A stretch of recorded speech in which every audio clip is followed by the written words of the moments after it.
Hey guys, in this week's productivity challenge, we're talking about storing up your genius. So if you store up your genius, you can tap into that anytime you want to. I once read one of the books by, I think it was Brandon Sanderson in the Mistborn trilogy, and there's this guy named Sazed, and he had these metal bands on his arm, and he was able to store up his strength in those metal bands so that he would make himself weak for a while when he didn't need his strength, and then in a moment where he suddenly needed to draw on that strength, he could use it. In this case, though, I'm talking about storing up your genius in a way where you don't have to get weak in order to store it up to use it later. It's actually a cumulative process where you get better and better at something, storing up your genius. And what I'm talking about here, of course, is checklists.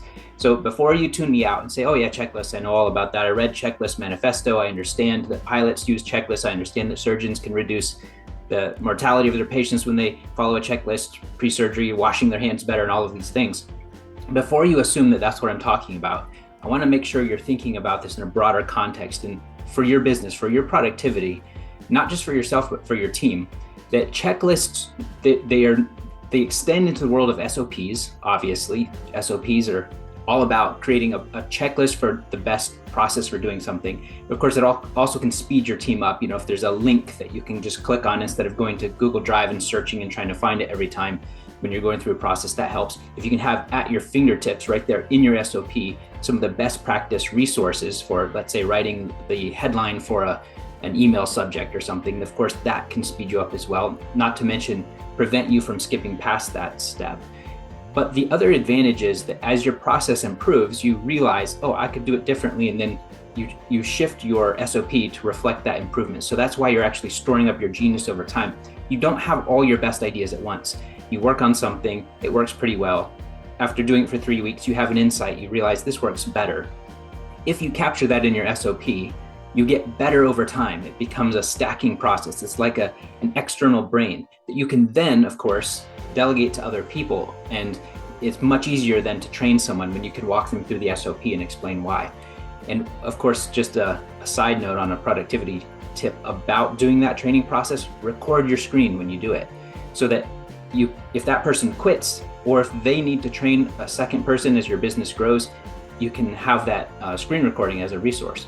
So what we want to do is store up your genius, not just for the menial tasks like this is how we do payroll on the 15th and the 1st of the month.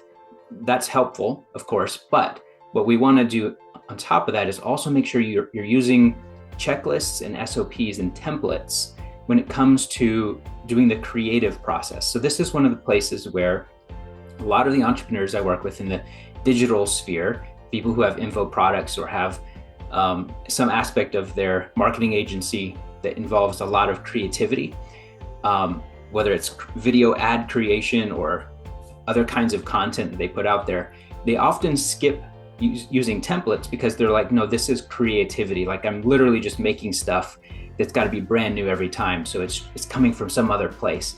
What you don't realize is that there's been research that has shown that creative processes go much more smoothly, and actually you can be more creative when you're following a template. What do I mean by that? Well, imagine that you're trying to create a video for a Facebook ad and you're starting with just a blank slate. You're going to do much better if you have a template that guides you through each step and even gives you some sort of prompt for each one. It's not going to constrain your creativity. In fact, the opposite is what we find happens. If you can remove some of the cognitive load of trying to think, where am I in the process? What's the step I'm on right now? What is the best practice? It actually increases your ability to go deeper into your thought process and find those connections, those unique connections that create something brand new.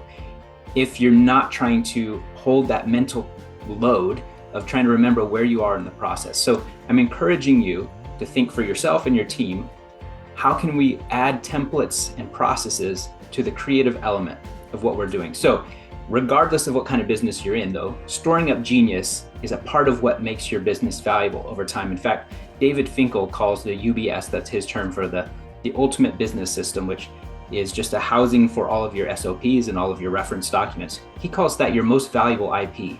And I would agree with him. People can come and go in a business to different roles, including the CEO, if you have really well documented processes and systems. Of course, there's going to be expertise and skills developed for each different role, but Generally speaking, that's your most valuable intellectual property, the thing that you should guard and make sure you have a way to export it and back it up. Make sure that you have controls over which team members can access which parts of it. And if you need any consultation about that, I'd be happy to help you with that. Just remember this concept, storing up genius. And my challenge to you this week is to ask yourself, what's one way that I could get just a little bit better at storing up my genius? Instead of coming to work and putting my all into it and then doing that over again the next week, how can I capture some of my insights over time so that we get better with time? Talk to you next week.